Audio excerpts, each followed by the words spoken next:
Hello students, स्वागत है आपका आपके अपने चैनल ज्ञानी एडू हब पे। और आज हम आप लोगों के लिए लेकर के आ रहे हैं इकोनॉमिक्स की सेकंड वीडियो।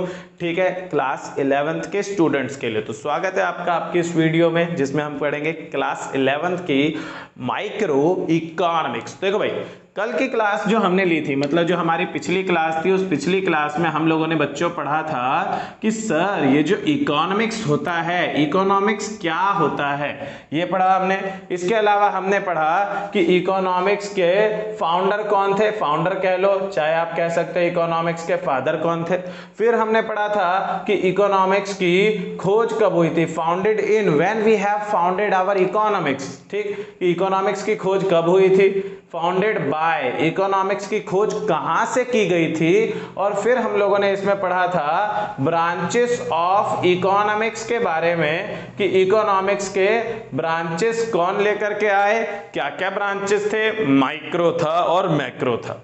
ये सब हम लोगों ने कंप्लीट किया था अपनी पिछली क्लास में। आज की क्लास में हम लोग आप लोगों के साथ डिस्कस करने वाले हैं क्या, माइक्रो वर्सेस मैक्रो। जो हमने पढ़े थे ना पिछली क्लास में कि ब्रेंडर फ्रिंच ने दो ब्रांचेस में इकोनॉमिक्स को डिवाइड कर दिया था, जिसमें पहला अपना था माइक्रो इकोनॉमिक्स और दूसरा था मैक्रो इकोनॉमिक्स। तो आइए स्टार्ट करते हैं फिर हम अपनी आज की क्लास। और बाकी अगर आप लोग चैनल पे नए हैं तो चैनल को सब्सक्राइब करना ना भूलें, ताकि आपको और अलग अलग बढ़िया बढ़िया वीडियोस मिलती रहे टाइम पे। धन्यवाद। तो स्टार्ट करते हैं हम अपनी आज की क्लास।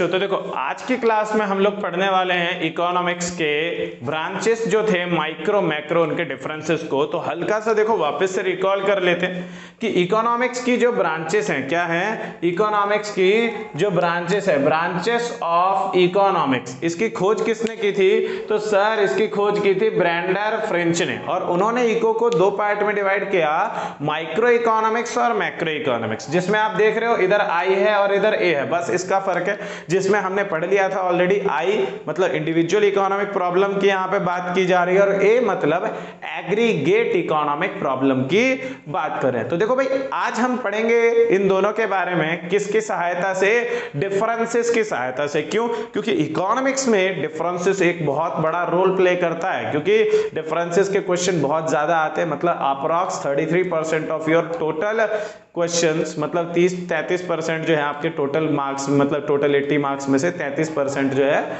वो आपका मतलब डिफरेंसेस का आता है पूरी की पूरी इकोनॉमिक्स में। तो डिफरेंसेस आपको आना चाहिए। और डिफरेंसेस में स्कोर कैसे किया जाता है, तो स्कोर करने के लिए मैं आपको प्रॉपर बताऊंगा कि कैसे हम पूरे के पूरे मार्क्स डिफरेंसेस के लेते हैं। देखो भाई, डिफरेंसेस लिखने का रूल नंबर 1, जब भी आप डिफरेंस लिखोगे, तो you must have to write difference between. आपने डिफरेंस बिटवीन पूरा का पूरा लिखना है। क्या लिखना है, डिफरेंस बिटवीन माइक्रो इकोनॉमिक्स और मैक्रो इकोनॉमिक्स। क्यों, क्योंकि हम इन दोनों के डिफरेंस पढ़ेंगे। तो लिखेंगे difference between micro and macro economics. क्या लिखेंगे, difference between micro and macro economics. इन दोनों के बीच का अपने को लिखना है डिफरेंस। तो पहला चीज क्या आपने लिखना है, सब कुछ कैपिटल लेटर में। कैसे, कैपिटल लेटर में। कैपिटल लेटर में इसको लिखने के बाद क्या करना है, we have to draw a box, कि अपने को एक बॉक्स बनाना है। जो बॉक्स हमारा कैसा है, जो बॉक्स हमारा बनता है कैसा, रेक्टेंगुलर बॉक्स बनता है, ऐसा बॉक्स बनाएंगे। जिस बॉक्स के अंदर आपको ध्यान रखना है क्या, कि कितने कॉलम होने चाहिए, तो इस बॉक्स के अंदर आपके 3 कॉलम होने चाहिए। पहला कॉलम छोटा सा, बाकी जितना एरिया है हमारा उस एरिया को 2 पार्ट्स में डिवाइड कर देंगे। तो इस तरीके का आपने पहला तो फॉर्मेट को फॉलो करते हुए चलना है। अब इसमें हम लिखेंगे क्या, सबसे पहले हम इस बॉक्स में लिखा जाता है बेसिस, की किन चीजों के बेस पे हम डिफरेंस करेंगे। और इन दोनों में लिखा जाता है क्या, जिन जिन चीजों का आपने डिफरेंस निकालना है। जैसे आपने माइक्रो इकोनॉमिक्स के बारे में पढ़ना है और यहां पढ़ना है आपने मैक्रो इकोनॉमिक्स के बारे में। तो हम इन दोनों का नाम हम इस बॉक्स में इस कॉलम में लिख देंगे। ऐसे हमने कर दिया। अब देखो दूसरा रूल तो आपने समझ लिया कि मतलब पहला रूल था कैपिटल लेटर में लिखो, दूसरा रूल टेबल बनाओ, तीसरा रूल क्या है, बेसिस में सबसे पहला बेसिस अपना क्या होना चाहिए, सबसे पहला बेसिस हमेशा होना चाहिए मीनिंग क्यों, क्योंकि देखो मान लो मैं और आप यहाँ हम दोनों हैं, हम दोनों ने आपस में क्या किया, डिफरेंस किया। तो डिफरेंस किया तो पहले मुझे अपने बारे में बताना पड़ेगा कि मेरा नाम ये है, मैं ये करता हूं, और ऐसे आप भी बताओगे, तभी तो लोग फाइनल रिजल्ट को आपस में डिस्कस कर पाएंगे। तो first of all we must have to know about the meaning of those two objects on which we have to differentiate in our examination, कि जिनके ऊपर हमने डिफरेंस लिखना है उनका मीनिंग क्लियर होना चाहिए। इसलिए पहला बेसिस अपना क्या है, मीनिंग है। और मीनिंग में मैं यहाँ पे देखो शॉर्टकट में लिख रहा हूँ, पर आपने जो नोट्स बनाने हैं उस नोट्स में आप प्रॉपर लिखोगे। कैसे, जैसे देखो मीनिंग, माइक्रो इकोनॉमिक्स हम लोगों ने पढ़ रखा है कि सर माइक्रो इकोनॉमिक्स क्या है, अपना वो इकोनॉमिक्स है जिसमें हमने इंडिविजुअल इकोनॉमिक प्रॉब्लम के बारे में पढ़ना होता है। तो देखो भाई मैं यहाँ पूरा लिख रहा हूँ, देखो क्या कि माइक्रो इकोनॉमिक्स क्या है, तो सर सिंपल है, it refers to that part of economics, कि ये हमारी इकोनॉमिक्स का वो पार्ट है या वो ब्रांच है, इन विच, जिस ब्रांच के अंदर वी हैव टू स्टडी, अपने को क्या करने का, तो अपने को सर पढ़ने का होता है। और हम किसके बारे में पढ़ते हैं, तो study about individual economic problem, किसके बारे में पढ़ते हैं, तो सर इंडिविजुअल इकोनॉमिक प्रॉब्लम्स के बारे में पढ़ते हैं। इकोनॉमिक प्रॉब्लम मतलब पैसों की प्रॉब्लम के बारे में पढ़ते हैं। पैसे की प्रॉब्लम क्यों आई, क्योंकि सर पैसा कम था, है ना। तो प्रॉब्लम विच अराइजेस, जो प्रॉब्लम हमारे सामने आती है, क्यों आती है, तो due to scarcity of resources, किसकी वजह से, स्कैरसिटी ऑफ रिसोर्सेस की वजह से हमारे सामने प्रॉब्लम आती है। तो we can easily write the definition of micro economics on that place कि it refers to that subject in which we have to study about the individual economic problem which arises due to the scarcity of resources. और फिर आपने यहाँ पे देखो underline कर देना कि ये पार्ट है इकोनॉमिक्स का जिसमें स्टडी करते हैं इंडिविजुअल इकोनॉमिक प्रॉब्लम के बारे में। और ये इकोनॉमिक प्रॉब्लम के बारे में क्यों पढ़ते हैं, स्कार्सिटी। तो मैंने ऐसे आपको इसका डेफिनेशन भी बता दिया, क्लियर हो गया। अब यहां जहां आपने लिखा हुआ है क्या, इंडिविजुअल लिखा हुआ है, इसी को मैक्रो में आपने प्रॉपर सेम टू सेम पूरी डेफिनेशन बता देनी है। बस इंडिविजुअल की जगह आप क्या लिखोगे यहाँ पे, कि इसमें हम लिखेंगे study about aggregate economic problem, किसके बारे में, तो सर एग्रीगेट इकोनॉमिक प्रॉब्लम के बारे में हम पढ़ते हैं। बाकी सब कुछ इसमें डिट्टो सेम टू सेम है। तो मतलब कुल मिला के हमें पता लग गया कि अगर आपको सिर्फ और सिर्फ देश के एक व्यक्ति के बारे में पढ़ना है, मान लो सिर्फ और सिर्फ आपके बारे में अगर पढ़ा जाए तो दैट इज कॉल्ड माइक्रो, और सब बच्चों के बारे में अगर हम एक साथ पढ़ेंगे तो उसको हम कहेंगे क्या, मैक्रो इकोनॉमिक्स, है ना। तो मीनिंग क्लियर हुआ। दूसरा डिफरेंस में हमारा बेसिस क्या आता है, तो सर दूसरा बेसिस अपना है एम। एम का मतलब मेन लक्ष्य क्या होता है, मेन लक्ष्य का मतलब जैसे मैं हूं या तुम हो, तो तुम्हारा मेन ऑब्जेक्टिव सबसे पहला क्या रहता है, तो जो कुछ भी तुम्हारे पास है ना, जो कुछ भी तुम्हारे पास है तुम उसका पूरा पूरा इस्तेमाल कर सको। अब जैसे मैं तुम्हें एग्जांपल के तौर पे बताता हूं, मान लो तुम अपने घर में बैठे हो, मूवी चल रही है, और एक बहुत ही मस्त मूवी चल रही है साउथ की कोई, जिसमें एक्शन, थ्रिल, रोमांस सब कुछ है। आप मूवी देख रहे हो, मूवी देखने के लिए आप जब बैठे तो आपके पास क्या कहते हैं, स्नैक्स में ओनली एक कुरकुरे का एक पैकेट था, आपके पास कुरकुरे का एक पैकेट था। और आप, मैं बता रहा हूं भाई साहब, जेन्युइनली ऑब्जर्व करना, जब आप अकेले उस कुरकुरे के पैकेट को आप खोलोगे, कुरकुरे खाओगे, कुरकुरे खाते खाते खाते खाते क्या होता है कि जब कुरकुरे खत्म हो गए पर मूवी खत्म नहीं, तो लोग क्या करते, कुरकुरे के पैकेट को भी ना थोड़ा छोटे छोटे टुकड़ों में हाथ से करने लग जाते। मतलब क्या करें कि वो जो कुरकुरे का एक पैकेट था, आपने कुरकुरे तो खाया, साथ के साथ उसके पैकेट को भी छोटे छोटे टुकड़ों में कर रहे हो, टाइम पास, हाथ का टाइम पास चल रहा है और सामने मूवी चल रही है, ताकि मतलब डाइवर्ट ना हो जाए बंदा, है कि नहीं।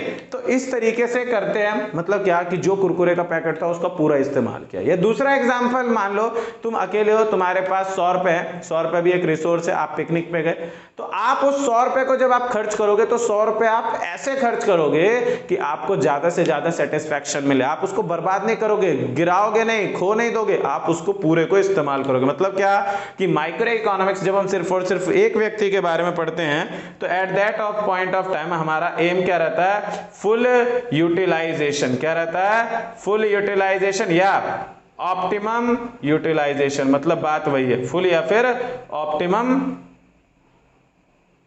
फुल या फिर ऑप्टिमम यूटिलाइजेशन ऑफ रिसोर्सेस। ये 1 मार्क्स में पूछा जा सकता है आप लोगों से कि भैया माइक्रो इकोनॉमिक्स का मेन एम क्या है, तो कुछ नहीं है सर, फुल यूटिलाइजेशन, पूरा पूरा इस्तेमाल करना, खराब नहीं करना बिल्कुल भी।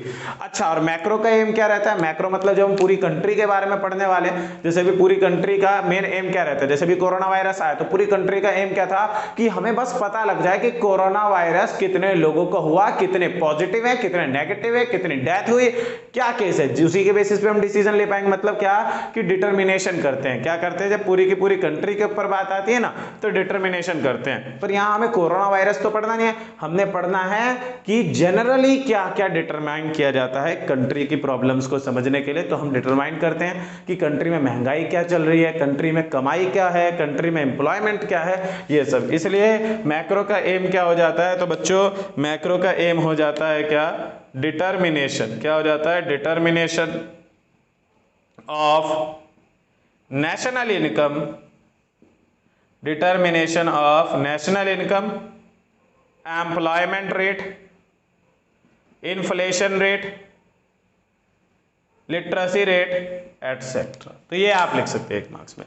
फिर बात आती है कि सर माइक्रो और मैक्रो का डिफरेंसेस का थर्ड बेसिस आता है कंसिस्टेंसी। क्या आता है? कंसिस्टेंसी। मतलब किस वक्त हमें क्या चीज कांस्टेंट रखनी है, मतलब किस में चीजों में फर्क नहीं आएगा। तो देखो भाई, मैंने तुम्हें क्या बोला, माइक्रो मतलब एक बंदा, मैक्रो मतलब सारे के सारे लोग। जस्ट सपोज दैट मैं, तुम और हमारे साथ एक और बंदा, हम 3 जने रोड पे जा रहे हैं। मेरी जेब में एक 100 रुपए का नोट और मुझे एक आइसक्रीम वाले की ना, मतलब एक आइसक्रीम की ठेली दिखी, जिस ठेली पे आइसक्रीम मिल रही थी, और हमें तीनों को एक आइसक्रीम पसंद आई, जो आइसक्रीम 100 रुपए की एक थी। 100 रुपए की एक आइसक्रीम थी। अब क्या होएगा कि अगर मैं सेल्फिश हूं, अगर मैं सिर्फ और सिर्फ अपने ऊपर ध्यान दे रहा हूं, मतलब I am studying about micro, अगर मैं अपने ऊपर ध्यान दूंगा तो मैं 100 रुपए दूंगा, आइसक्रीम लूंगा और अपनी नीड को सेटिस्फाई करूंगा। मुझे घंटा फर्क नहीं पड़ता कि आपका या आपके जो दोस्त है उसको भी लालच आ रहा है या उसके भी मुंह में पानी आ रहा है आइसक्रीम को देख करके। मैं क्या करूंगा? अपनी आइसक्रीम खा ली, बस मौज लो, छुट्टी। वही वाला सीन, आग लगे चाहे बस्ती में, बाबा तो रहता मस्ती में, मतलब बाकी से कुछ फर्क पड़ता नहीं। तो माइक्रो में कंसिस्टेंसी क्या है कि जब आप माइक्रो इकोनॉमिक्स पढ़ोगे उस पॉइंट ऑफ टाइम पे मैक्रो इज कांस्टेंट, मैक्रो में कोई चेंज नहीं होगा। लेकिन ऐसे ही अगर मैं उस टाइम पे तुम सब पे भी ध्यान दे देता, मतलब सिर्फ अपने बारे में नहीं सोचता, तुम्हारे बारे में भी अगर मैं सोचता, तो क्या होता?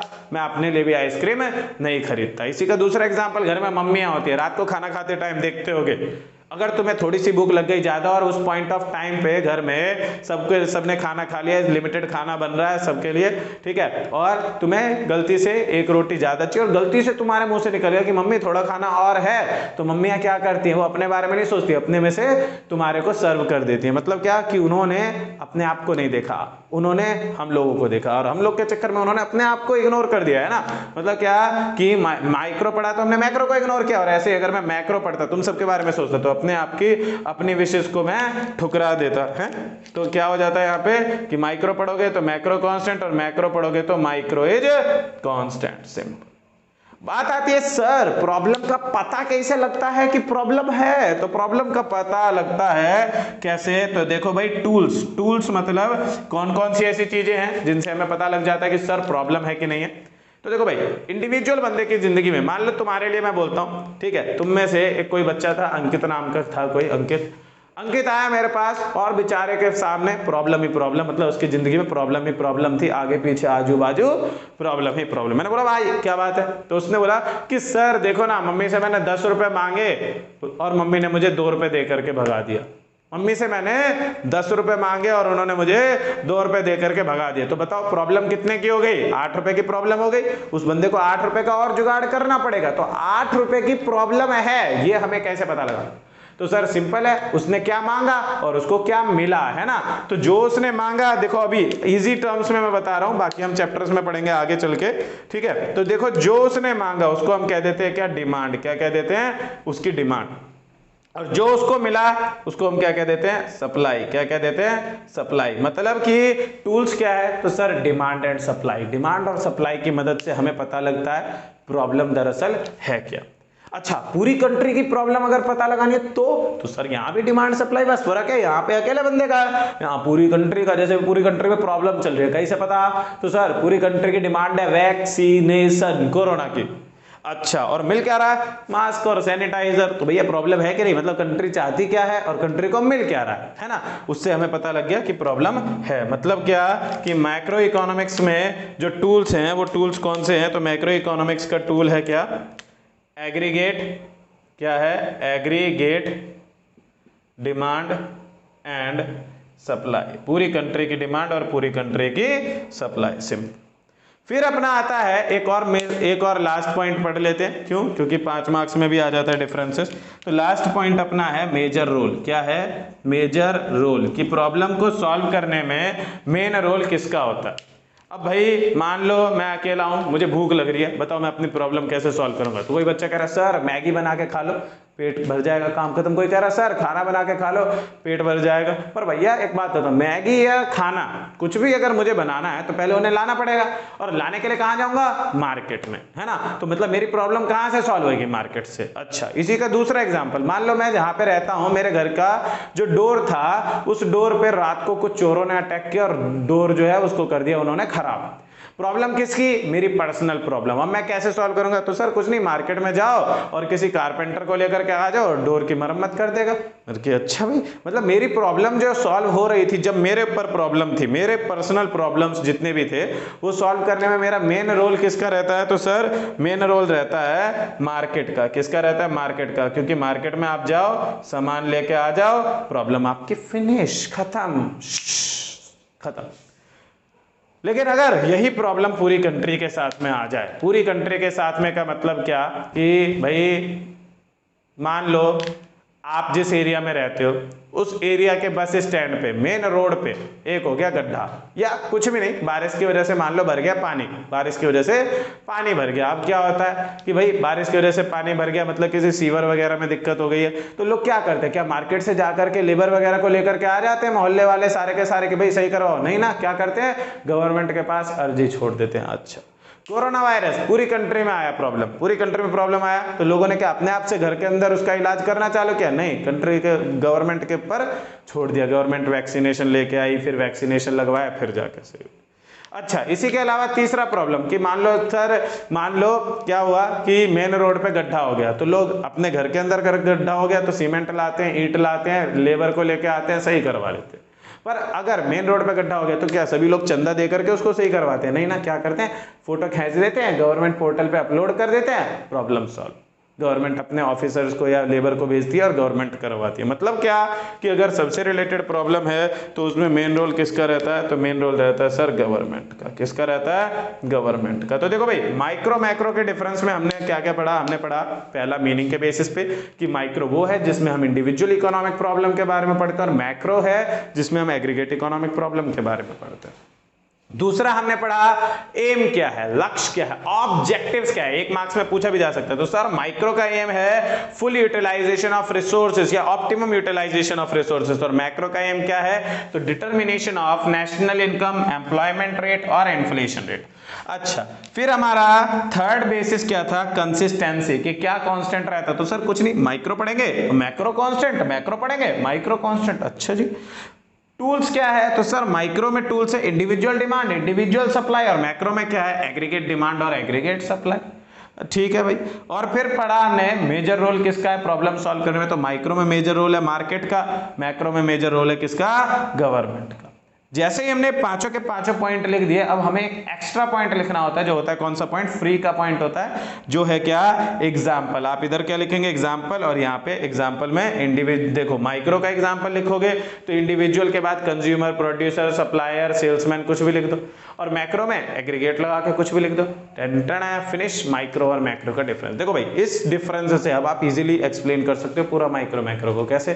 तो सर माइक्रो सिंपल है, माइक्रो इकोनॉमिक्स क्या है? तो sir simple, it refers to that subject in which we have to study about the individual economic problem which arises due to the scarcity of resources, and its main aim is to full utilization or optimum utilization of resources. And when we are studying about microeconomics, at that point of time macroeconomics economics must be constant and to determination मतलब for determining the problems in microeconomics, the tools which have been used there are individual demand and individual supply, and the major sector which helps in solving the problems related to microeconomics is market sector. For an example, individual consumer, individual producer, individual supplier. मतलब देख रहे हो पूरा का पूरा लिख सकते हो, और ऐसे सेम टू सेम तो मैक्रो के बारे में भी लिख सकते हो। तो देखा ना, छोटे से डिफरेंस की मदद से हमने क्या किया, बम फोड़ दिया। कैसे? तो हम माइक्रो मैक्रो पूरा समझ गए। तो आज की वीडियो बच्चों यहीं पे होती है समाप्त। वीडियो अगर अच्छी लगी तो वीडियो को लाइक करके जाएं, अपने दोस्तों के साथ शेयर करें और